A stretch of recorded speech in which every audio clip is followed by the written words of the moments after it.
Welcome to the Best Business Podcast, the podcast for established marketers, entrepreneurs, and CEOs. The ones who want to join me in my mission to create 200 new multimillionaires who solve world problems with entrepreneurship. If that's you, then this podcast was created to give you access to the tools, training, strategies, and tactics you need to achieve multiple seven-figure profits as soon as possible. This world needs the best business you can build, so please get ready, open your mind, believe you can do this, and let's build a better world together for future generations. Hello everyone, thank you for joining us. My name is Daryl Urbanski, your host as always, and today we are joined by copywriting and business building expert Roy Furr. You know how most businesses want more sales, more customers, and more profits, right? Well, Roy has spent the last decade helping his clients do exactly this. Most of his spare time is devoted to his 3 young kids and the occasional free hour spent producing electronic dance music, a hobby he's had for more than 10 years.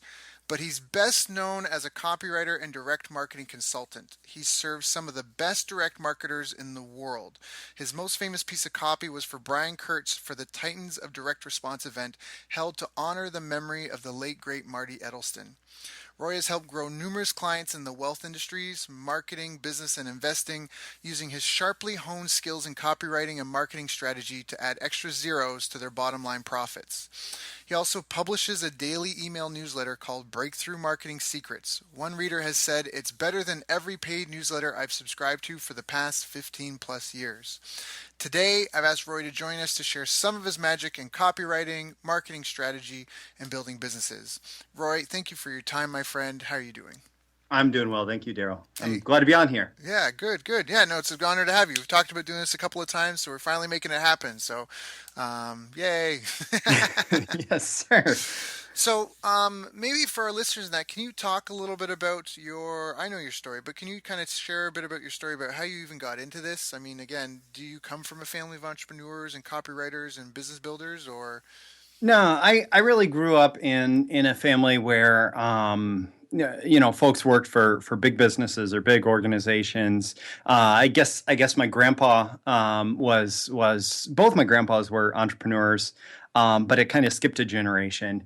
But when I was, I don't know, maybe 15 or so, I had visited my parents in their offices enough times that I just decided, and I remember this being very clear, that I don't want to work in a cubicle for the rest of my life. Like I wouldn't stand for having the cubicle lifestyle or whatever. Right. I didn't know what I wanted to do. I didn't know much else, but I knew that I didn't want to work in a cubicle. So fast forward, I don't know, almost a decade from there, I'm actually working in a cubicle in the best job that my undergraduate degree in psychology had qualified me for, which was answering customer service calls for the local gas company. Now, I'll give you a picture of what these calls mean or what these calls are. This is where you haven't paid your gas bill all winter and we weren't legally able to shut it off because it was too cold. So a warm day in spring rolls around and we send somebody out to shut off your service, and you get home, your house is cold, you're upset, you're angry, even though, you didn't pay your bill, but you call me to yell at me because it's my fault that your gas got shut off. So it was a pretty miserable job, and it wasn't a cubicle in a giant room.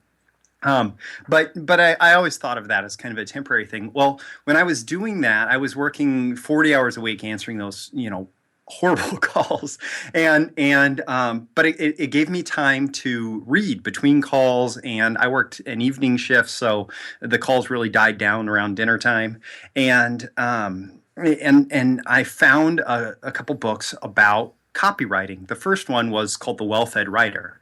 Now, my biggest financial success as a writer up until that point was I self-published a book of poetry that I think I didn't lose money on because my grandma bought 10 copies for her 10 kids. That was my biggest success. So I was naturally attracted to this book, The Well-Fed Writer.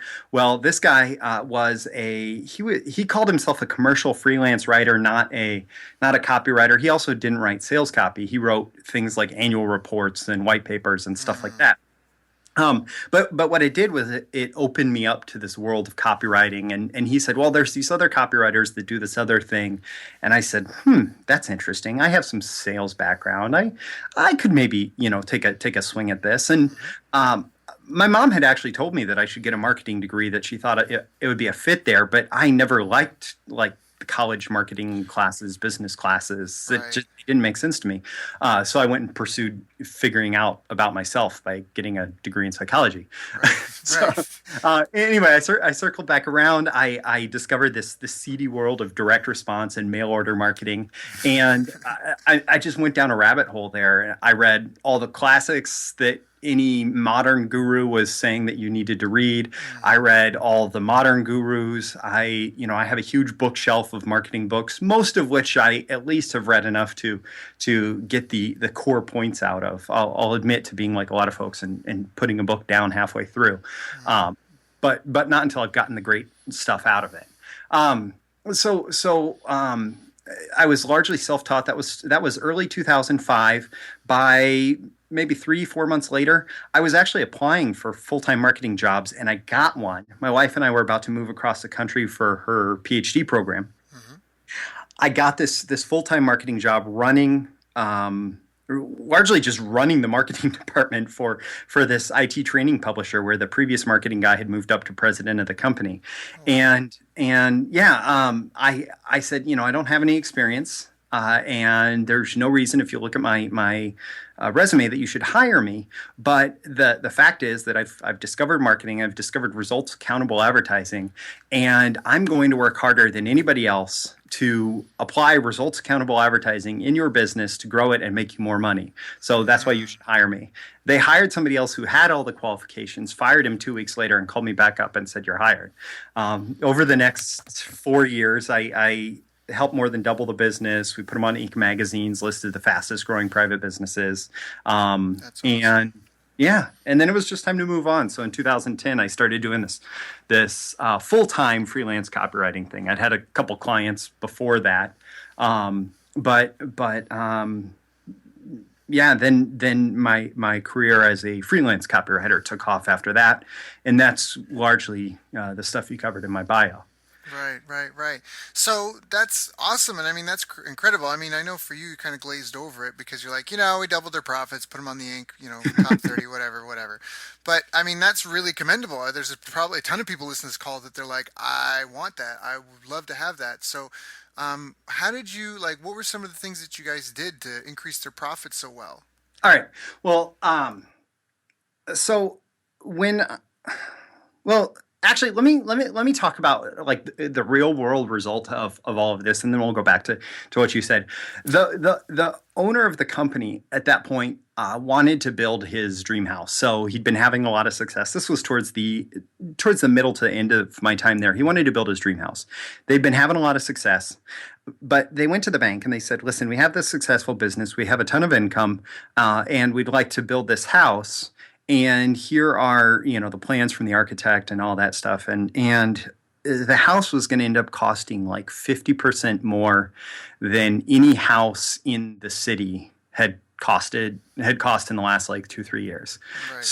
So the bank would not finance it. Right. And he said, "Okay, well, I have a ton of value built up in this business. I have a lot of customers. I have a lot of recurring revenue.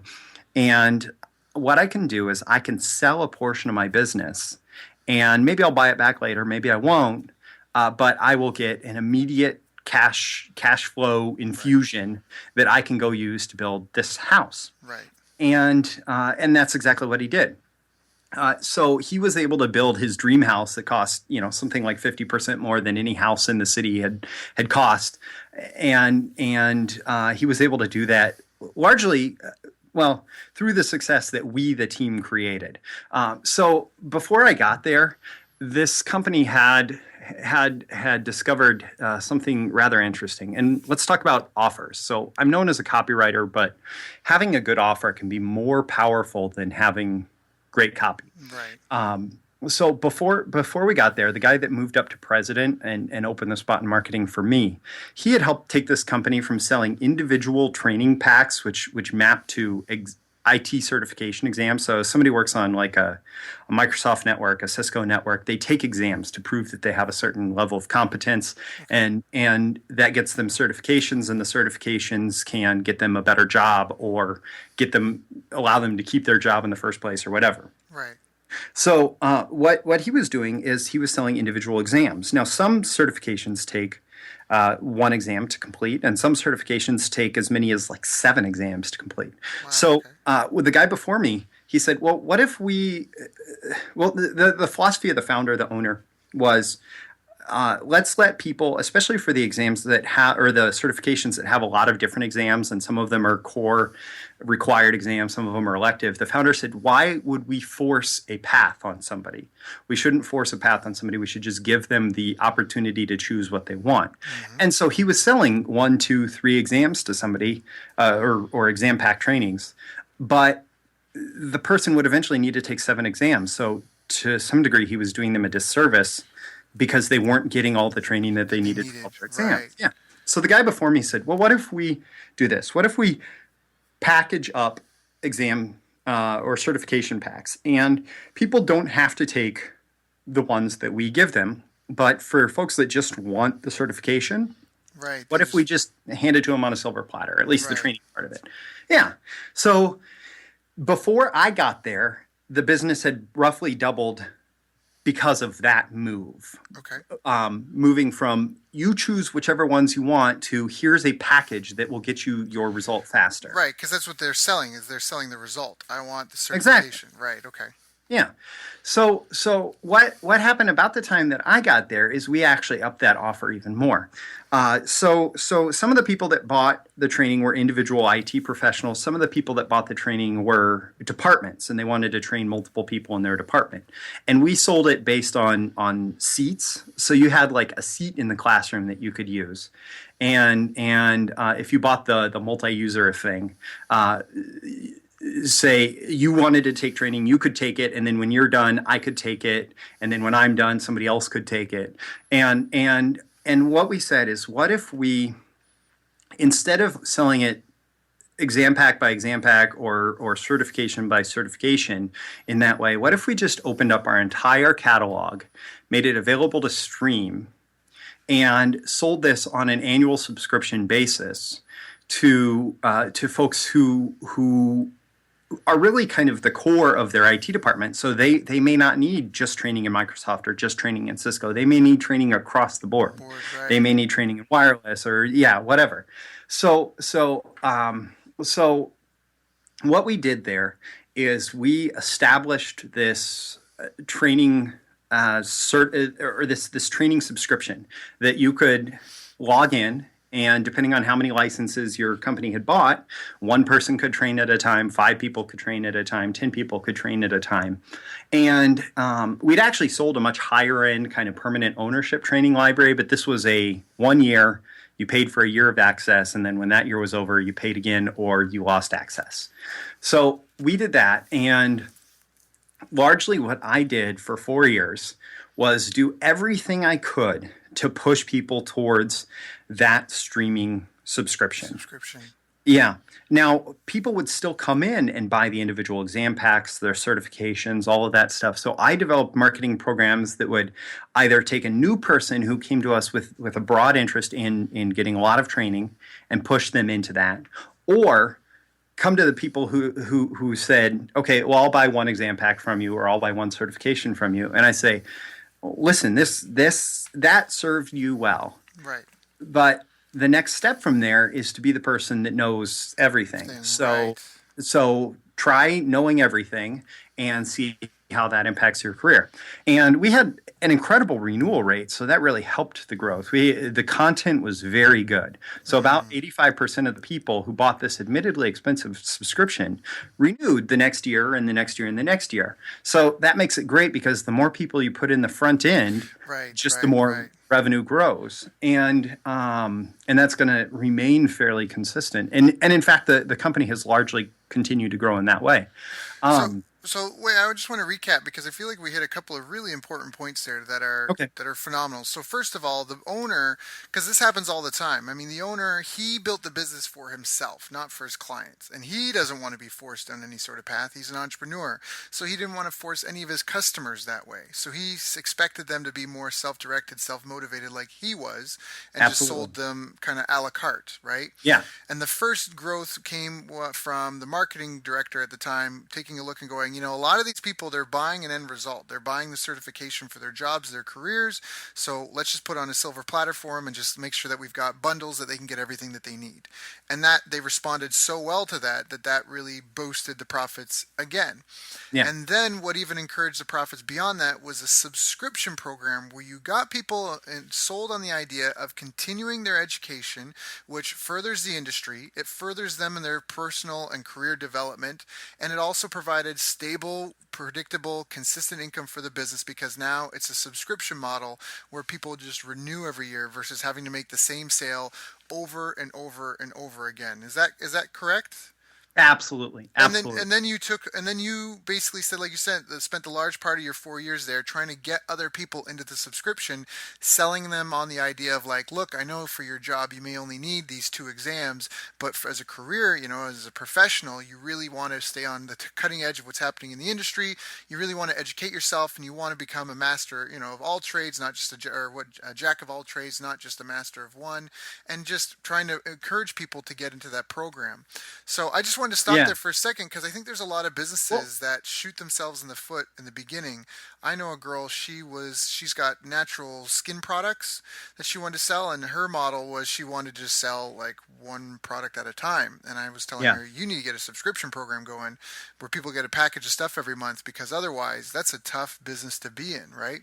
Absolutely. I So, mean, you look at Guthrie Rinker, who are the masters at this. mhm. And when you sign up for Proactive, I mean, this person would do very well to sign up for Proactive and stay a subscriber for 6 months and look at what is received and what is billed.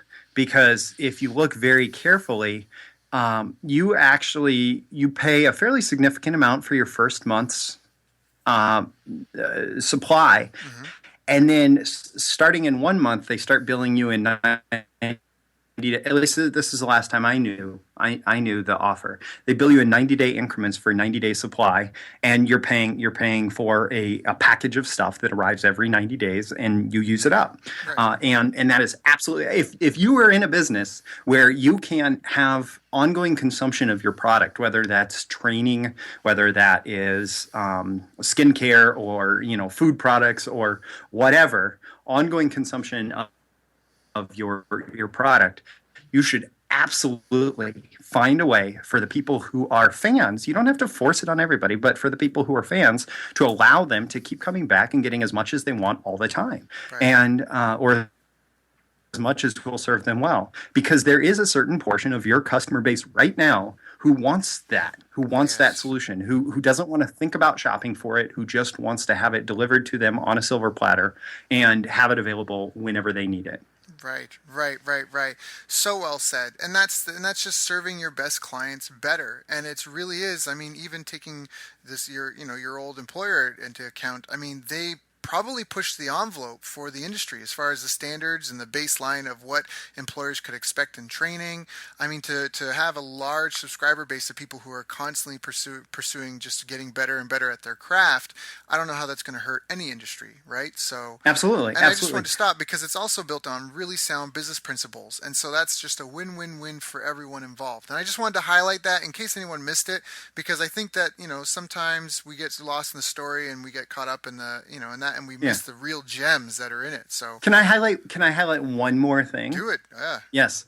The one last thing that you didn't highlight that I think is really important here is we have this in direct marketing. It's called a front end offer and a back end offer. And a front end offer, it's how you bring people through the front door. It's typically a lower price product. It's typically not a subscription. It's something where somebody is likely to buy and say, I want that. And then the back end offer is usually usually used as a profit maximizer. It is, often a subscription or a higher price product, but it's typically sold to people who've bought from you before. So for this particular business, now they've transitioned a bit because they know the power of the subscription model, and they ended up breaking it up into a monthly subscription with a trial as the way to get in.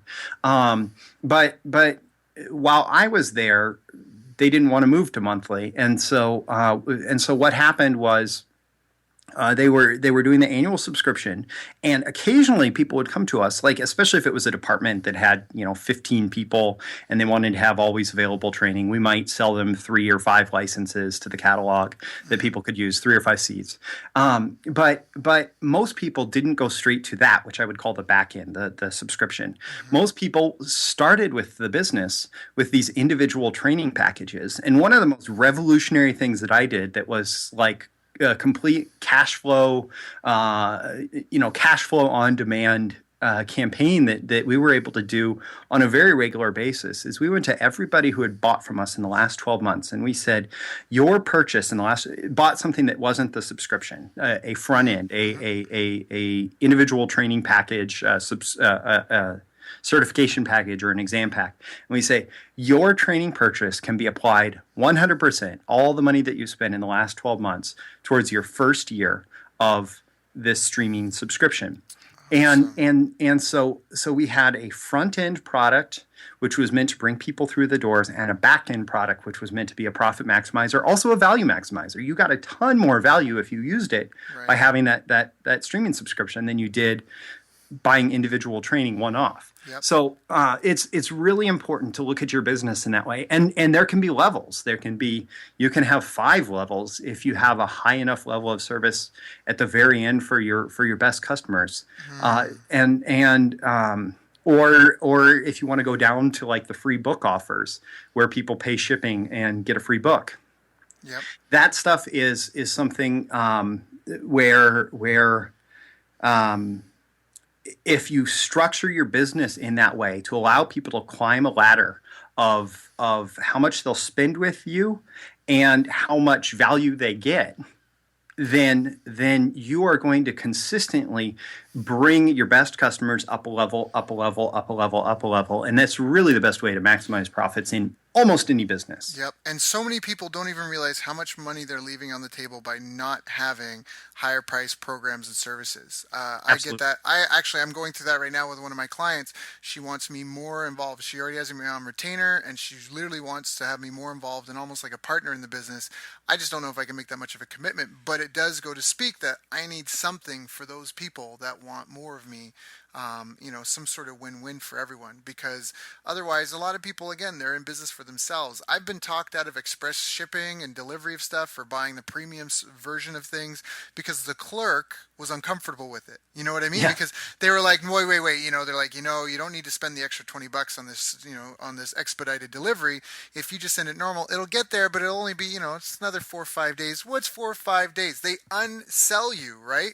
And it's because it's their comfort zone. So, I think that's a really, really, really important point, and especially if we talk about being able to compete with your competitors. So like you talk about having a back end and having ways to maximize profits. Once you know someone, the most expensive thing in business is how do you get a new customer? How do you get a new friend to your business? And that is the most expensive thing to do in marketing. And once you know who they are and you've got their phone number in your Rolodex, it's just a matter of picking up the phone to call them, right? And that's not that expensive at all. And here's the really interesting thing. The more that folks like me and you teach this stuff, the more likely it becomes that whoever you are listening to this podcast, your best competitors are going to do this. They're going to develop a funnel. They're going to develop a structure of ascending offers that their best customers can climb. And that has one impact in that they have the potential to make a lot more revenue than you. But the other impact is that if I have a $5 offer and a $50 offer and a $500 offer and a $5,000 offer, and I get, maybe 10% moving up through each, but you only have a $5 offer and a $50 offer. Yeah. Well, I'm able to spend $55 to get a customer Yeah. and still have the potential for 5,500 more dollars in profit. Yeah. And you can't afford to spend $55 to get a customer. So I'm going to show up first in any advertising. I'm going to displace you from any advertising opportunities. I'm going to make a bigger impact on the customer. I'm going to be able to deliver a better service at every level. Yep. And so if you don't do this, your best customers will, or your best competitors will, and they're going to steal your customers from you. And as soon as the economy starts to go south, they're just going to start buying up all your business, and that's Absolutely. the real danger for a lot of people. It might even sound like a lot of work, or I don't know, but that's when when things get tough in the global economy. It's the businesses that can kind of go the longest, that have the biggest margins to work with. They'll be able to weather the storm better than anyone else. And so in a lot of ways, you can't afford to not have more to provide to your customers and service. And again, like we talked about, in a lot of ways, you're doing them a disservice, because just like in your example, the people, they're not being, this isn't a case of selling ice to Inuits or ice to Eskimos, for those that don't know. Yeah.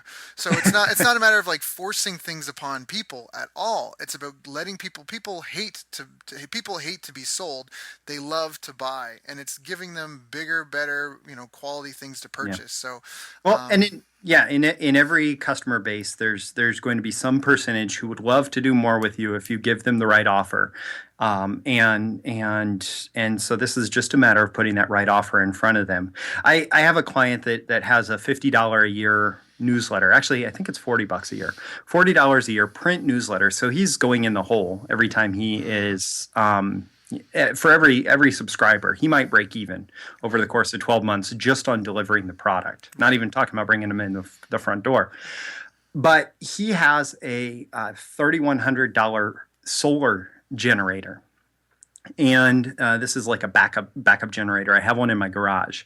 And the interesting thing is, because all these people who pay $40 a year to get his print newsletter are disproportionately higher responders to any sort of offer from him, and definitely disproportionately higher responders to the $3,100 backup solar generator. Now, we've actually taken that solar generator to cold audiences and basically broken even on it. So it's not a good way to acquire customers, but we can send offers for that thing to his paid subscriber base, and I mean, we just make it rain. Yep. Because they already know you, they already like you, they already trust you, and they're already sold on it. And again, like we said before, if you already have their contact info, it's not expensive to pick up the phone and be like, "Hey, George, hey, I got this thing. What are you interested?" Well, we literally print it out, and we print out our sales letters and send them with his print newsletter, and that just brings in hundreds of customers. And so it's.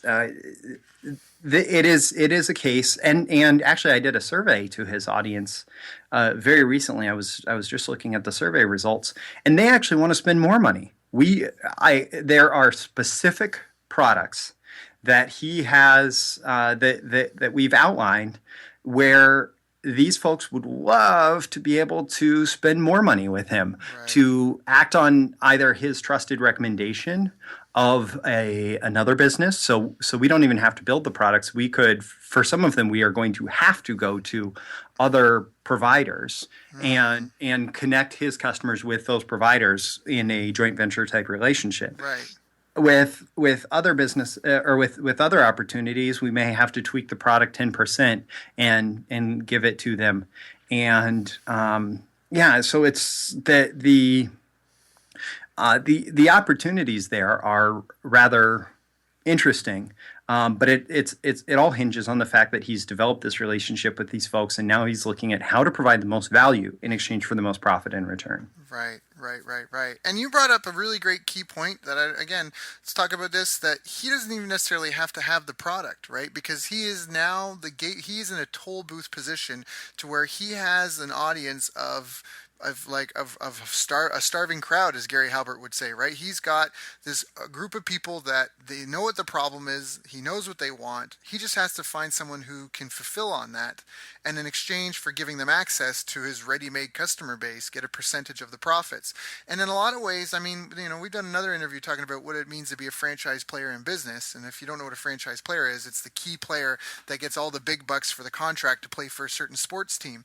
It's like the player that makes the team and helps bring in the championship wins. And that's because anyone who drives a car could be a taxi driver. But why do people go work for a taxi company?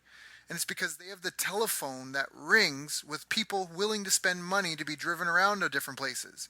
And that having that established, that structure, that in place, right? That pipeline in place is so valuable. It is the most valuable thing. It is the business. And so, like you said to your friend here, I mean, because I've said this before, people have said, oh, but I install pools. What can I do? And I'm like, well, what about swimming lessons? What about a monthly maintenance package? What about the fences? What about patio furniture? What about all these things what about the insurance for it all? These are all things that you could refer out to other businesses and get a piece of the action because they're your client.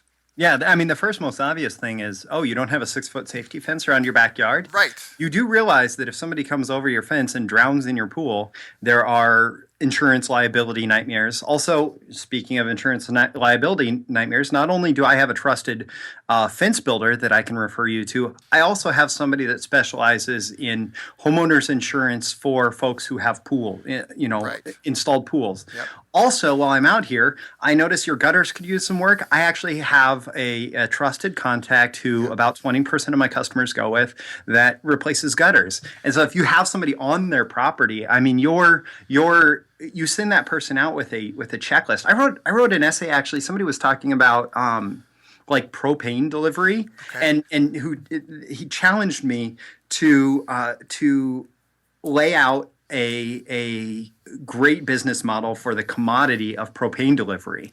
Right. And it really was just an exercise in thinking this way. Yep. You have somebody on their property. What all can that person inspect? What checklist can you send them out with that says, okay, this needs to be looked at, this needs to be looked at, this needs to be looked at? How can you apply a subscription model to propane delivery versus a call on demand? So once you get all of these things down, and it sounds like you've probably studied Jay Abraham about as much as I have too. Actually, I know him really well, and I've got a bunch of his stuff that was given to me. It's actually from Titans of Direct Response, and I've gone through some of it, and I'm looking at his book right now, getting everything you can out of all you've got. I flipped through it, and everything I see from Jay, I love. I've heard a couple of his talks, but I haven't. And I get a lot of people that say that, so I'm actually, now that you've said that, I'm really going to put it on my calendar to dive into more of his stuff better, because he is such a good thinker. He's so good about, what does he call it? He calls it, is it not divergent thinking? It's... Anyways. I don't know. Jay also has an insane vocabulary. Apparently, for a long time, and he may still do it, he studied the dictionary and tried to learn like 5 new words every day. And so he'll use, I can't even tell you if something's an adjective or an adverb. And I'm paid to write.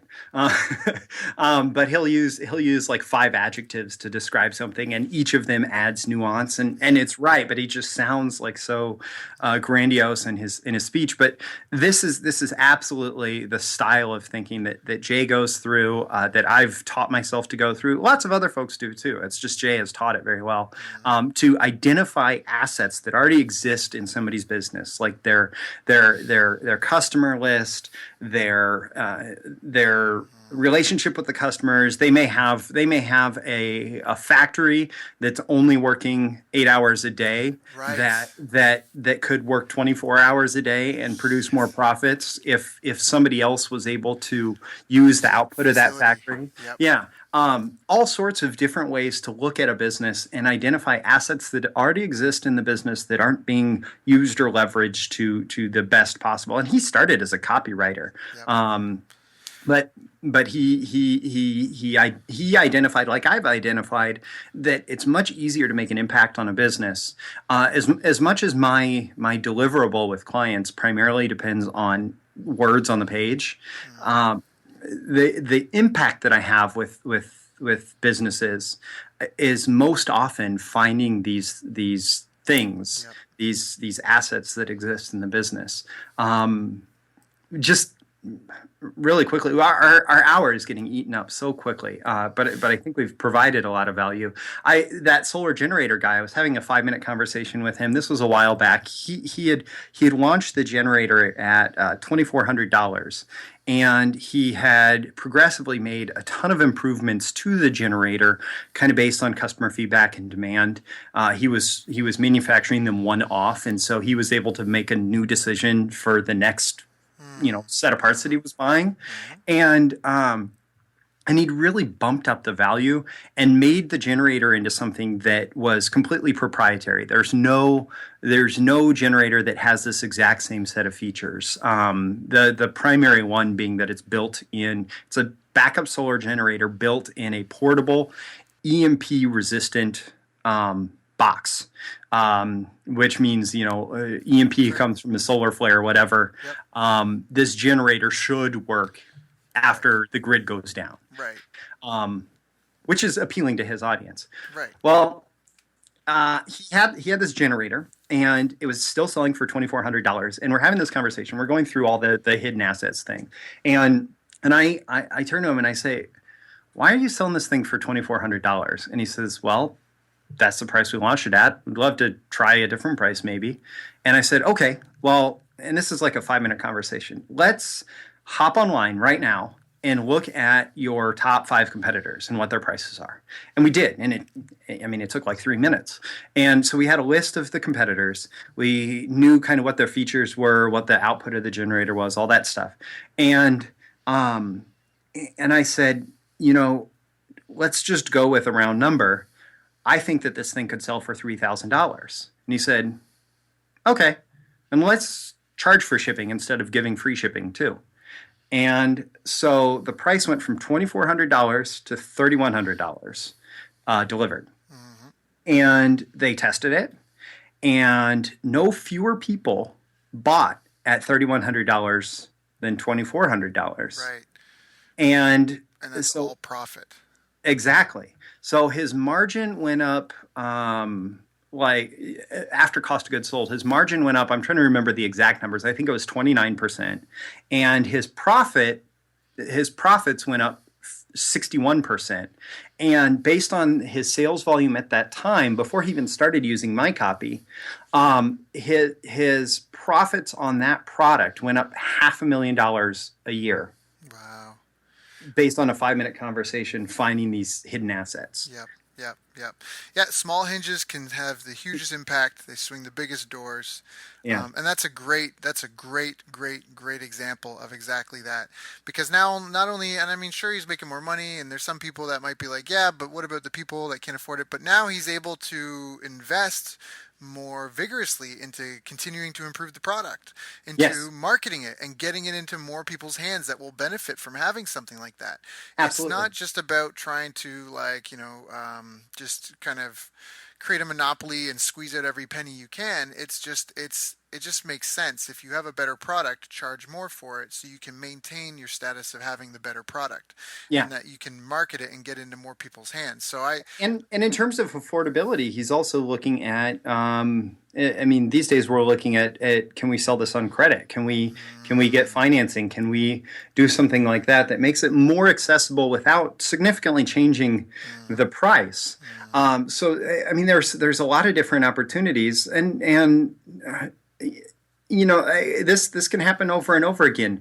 That IT training publisher, really the only difference between the training didn't change. Of course, they kept coming out with new exam packs, but they kept training to exams. They didn't change the training that they were producing, but the business doubled, and then it doubled again, and it has continued to double since then. And it was based on changing how the product was being packaged and sold, and it really so the training didn't get any better. It didn't deliver more value necessarily. Taking one exam versus another. It was really about how can we package this in a way that makes sense both for the customer and for us. Yeah. Yeah, no, that's a great example. That's an excellent example of that. So one of the things I want to ask you then about this is like copywriting. How does copywriting fit into this? We talked about like with your clients, often you figure out these these kind of low hanging fruit, profit maximizers or business enhancers, whatever you want to call them. But how does copywriting fit into the mold? And like, and one of the things we talked about even before the call is how do you use copy in your business? Yeah. So I'm going to keep using Jay Abraham as an example since I brought him up before. Sure. He started as a copywriter, and then he became this person that focused on growing businesses in these other ways. But if you look at Jay's copy, what Jay does is when he gets started to sell something, he sits down and he says, well, what do I have to say? How do I have to position this product or this offer and in the most compelling way possible? And it's not about writing the next great American novel, and it's not about being a great writer. It's how can I present what I have to offer in a clear and compelling way. And there are things that you can do in terms of the language you use and all that stuff that attract more attention, that build more interest in your product, that develop more desire for the offer that you're making and actually get people to take more action.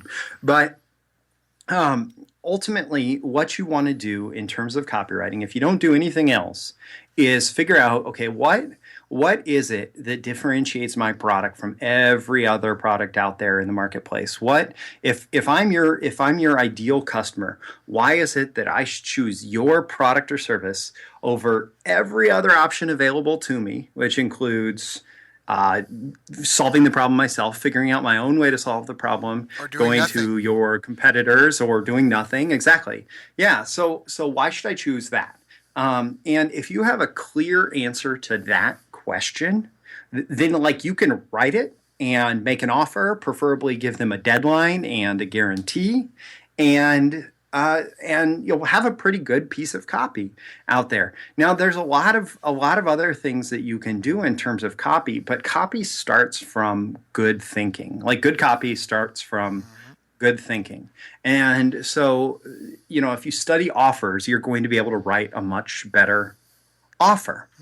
If you study markets, which so there's an old rule from direct mail that 40% of your response is based on the list or the market that you're going to. And so who's getting it determines 40% of the response. Right. The offer that you're making determines another 40% of the response. So between who's getting it and the offer that you're making, you have 80% of the response. And then creative strategy is only 20%. Right.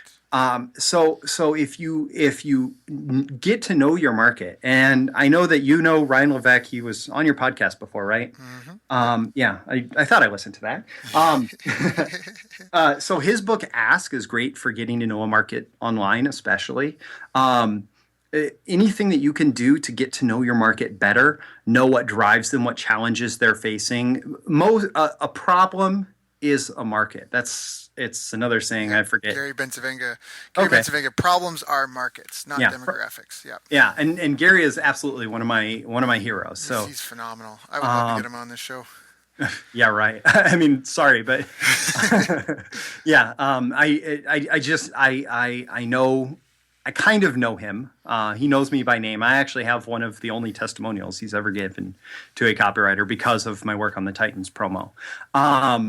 But he's retired, and that's that.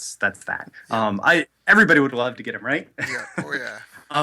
I know people who've offered him a lot of money to come speak at another seminar, and it never has happened. No. Well, he doesn't need it. He's the greatest living copywriter. He's got royalty checks to feed his grandchildren. Like he's yeah.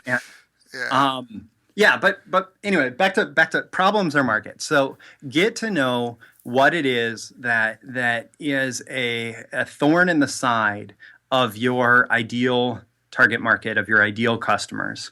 And so for I'm trying to think of a good example. How about you just throw out a market to me? Let's just play any type of market. let's play a little like roulette.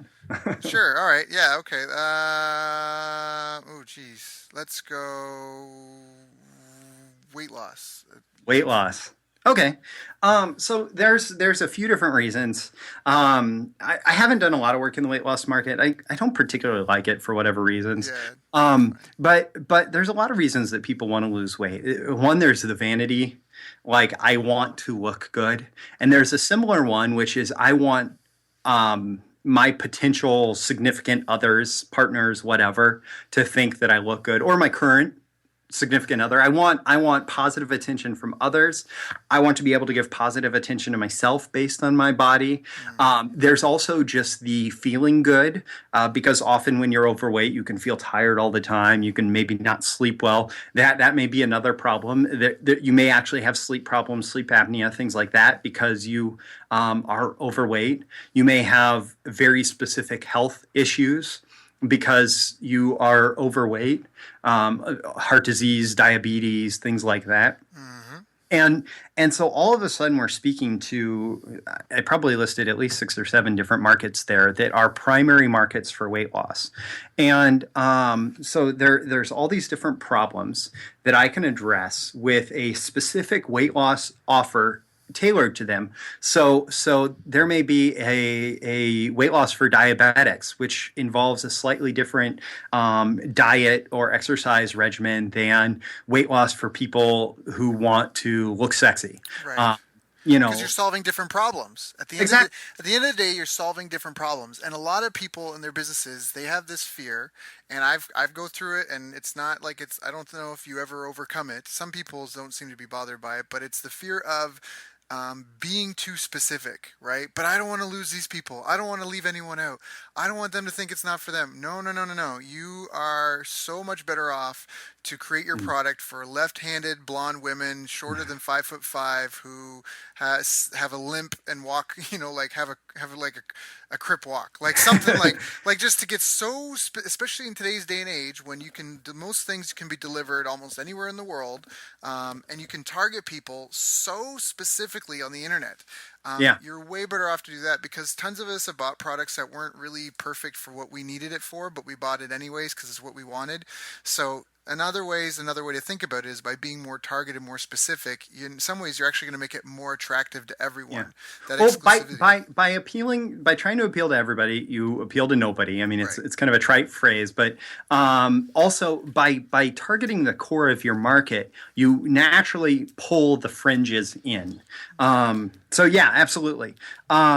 So we haven't talked about copy in this example, but once we know that we're selling a weight loss program for diabetics, we are able to speak to that problem in such clear, compelling language that resonates with their experience, that the copy is starting to write itself. You find a story of somebody who is dealing with health issues, with their diabetes being aggravated by excess weight, who ideally overcame that potential catastrophe through a similar diet to what it is that you're going to recommend.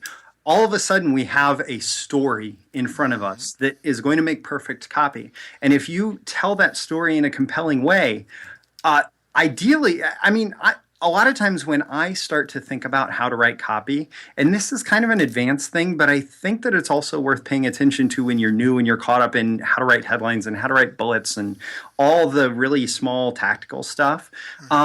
If you tell the right story, it almost doesn't matter at the end what it is that you offer. The people that you resonated with in the story are going to buy anyway. That solar generator, I actually have a 10,000 word promo, 10,000 plus word promo. The first half does not mention the product at all. It tells a story in which having a EMP resistant backup solar generator would be extremely helpful.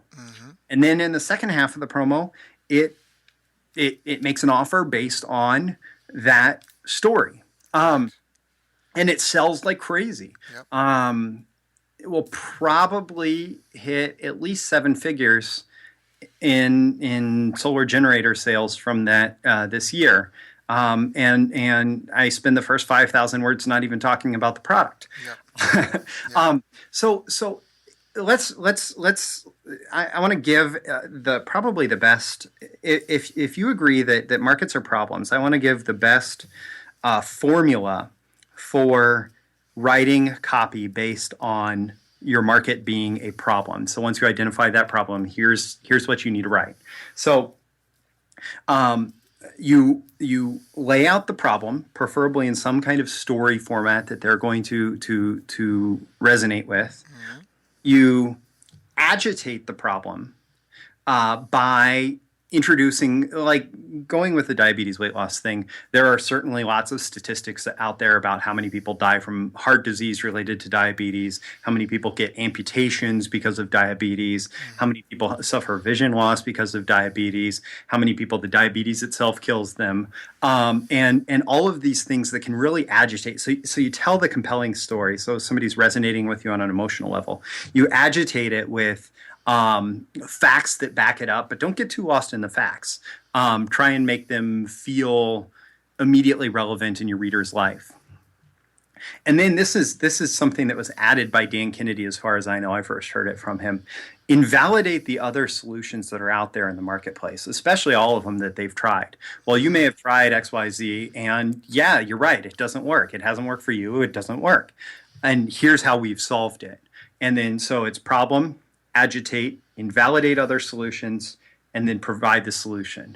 And it's a 4-part copy formula. And I used to use, in fact, I still have it up on my wall, I used to use a 20-part copy formula from Clayton Makepeace. It was still great. I mean, I launched my career based on it. Mm-hmm. But most of all these days, even if I'm writing 10,000 words, I'm looking at problem, agitate, invalidate, solve. Because it's just extremely effective, and it can work for 500 words, or it can work for 10,000 words.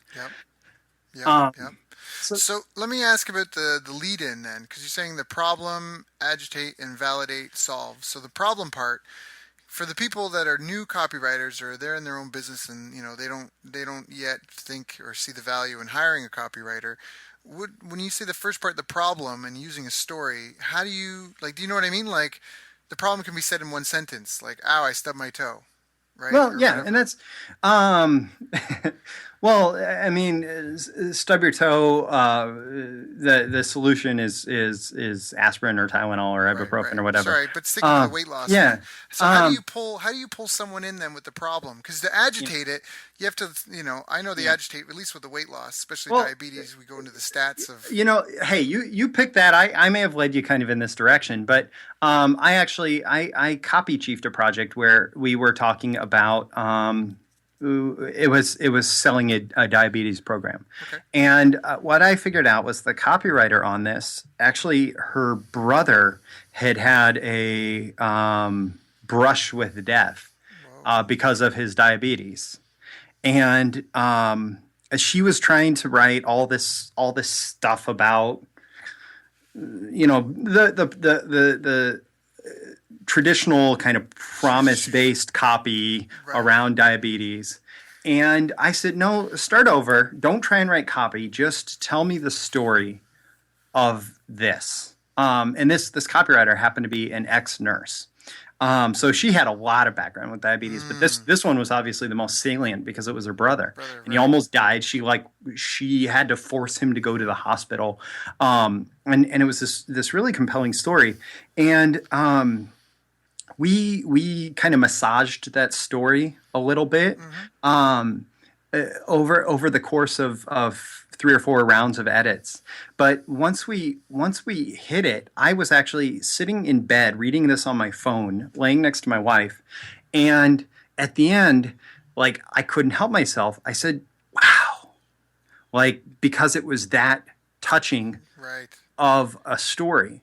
And that really, that's the secret. You could say, is your weight making your diabetes worse? Well, we've encapsulated the entire problem in that question.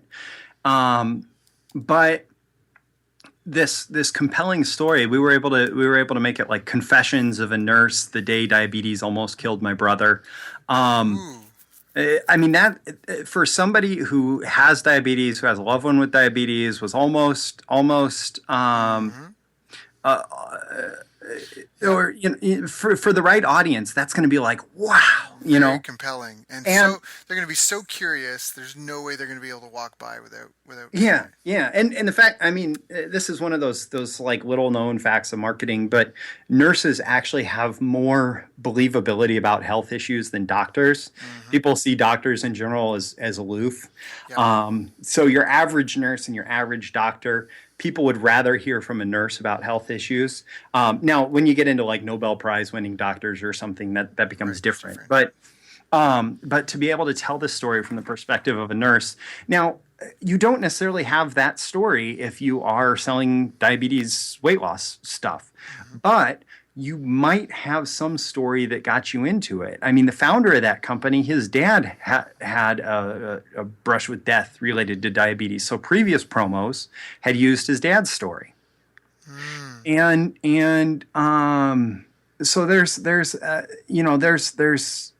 you have a story most likely related to your market. There's a market that I keep toying with getting into, and it's definitely not the most cash-rich market, but it would be fun for me. Mm-hmm. And that's people who use the same software that I use to produce music. And I have this story, like DJs who want to produce their own music, right? Right. I have this story. One of the first times I played one of my own tracks at a club, it was like New Year's Day on a Sunday night, which was just a horrible time. So thankfully the club was pretty empty, and I didn't like ruin my reputation because of this.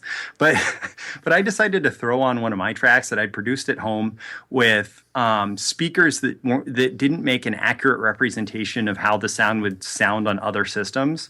Okay. And I love to produce bass heavy. Right. It's just a bad habit of mine. Is it a bad habit? I'm a slave to the drum beat too. I love good bass.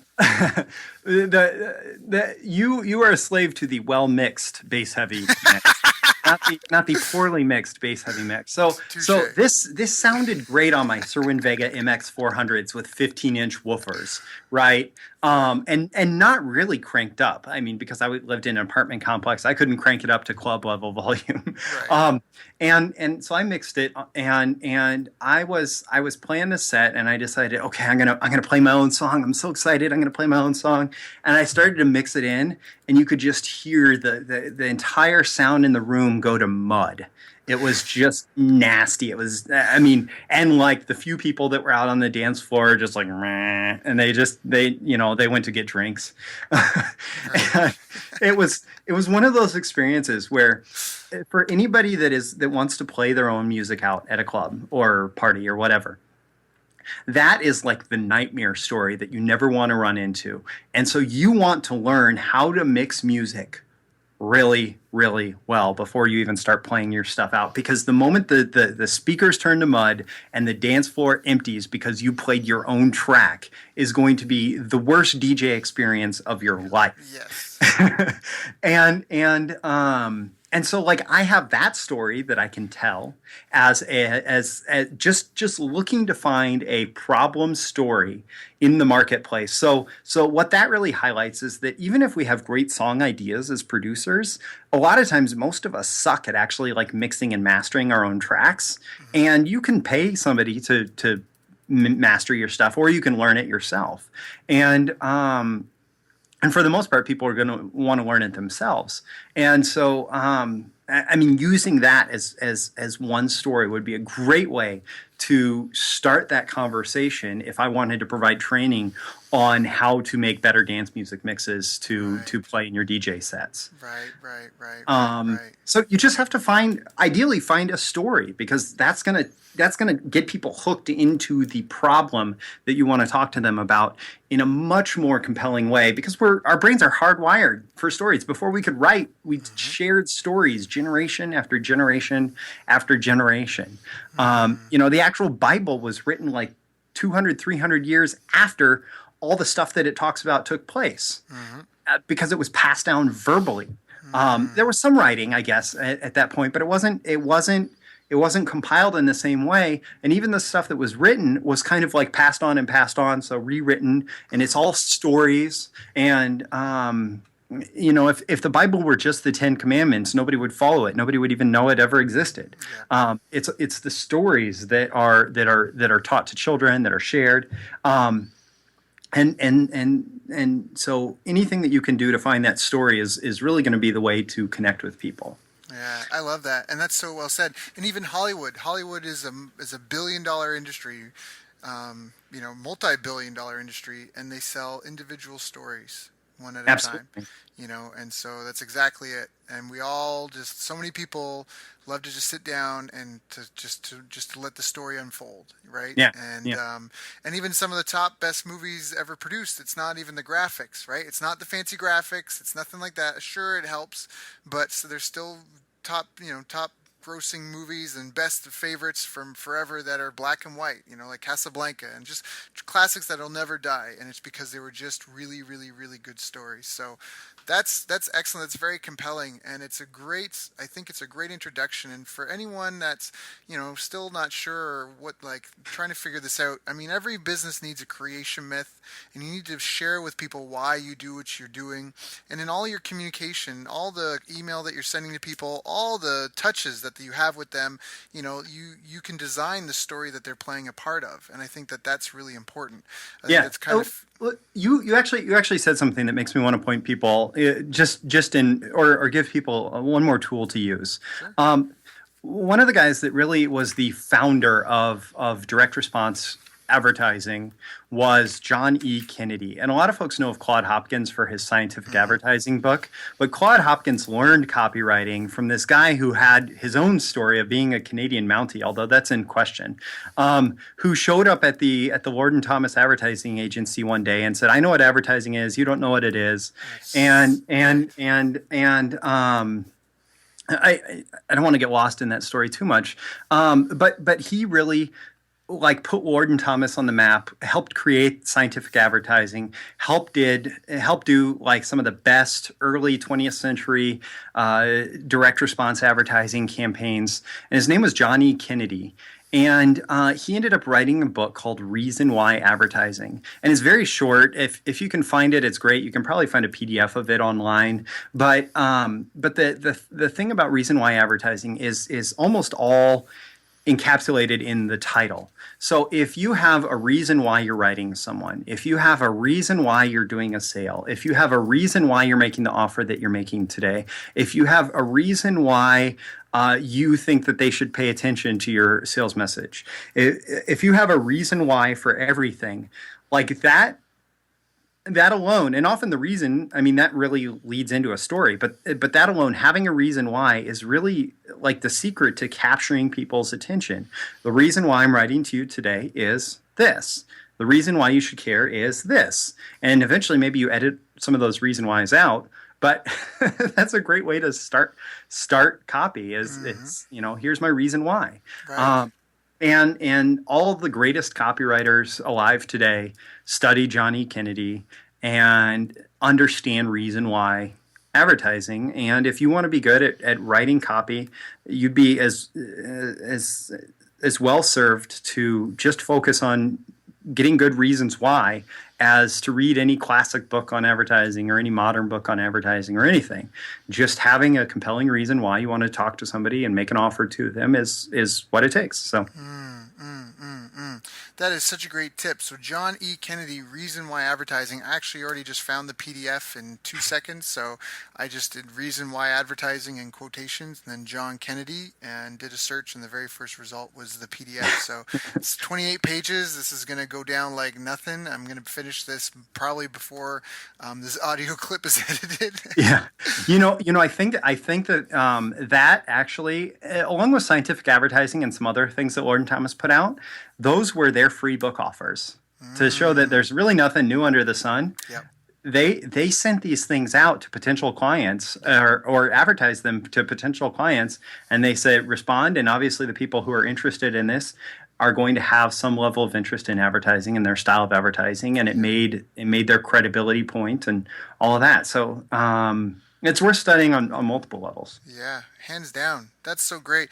Roy, thank you so much. You've given so much value. How do people get in touch with you if they're interested? If they're like, wow, this guy knows his stuff. I want to see what he can do in my business in 10 minutes, or they just want to ask you some questions about copywriting. What's the best way for people to reach out to you?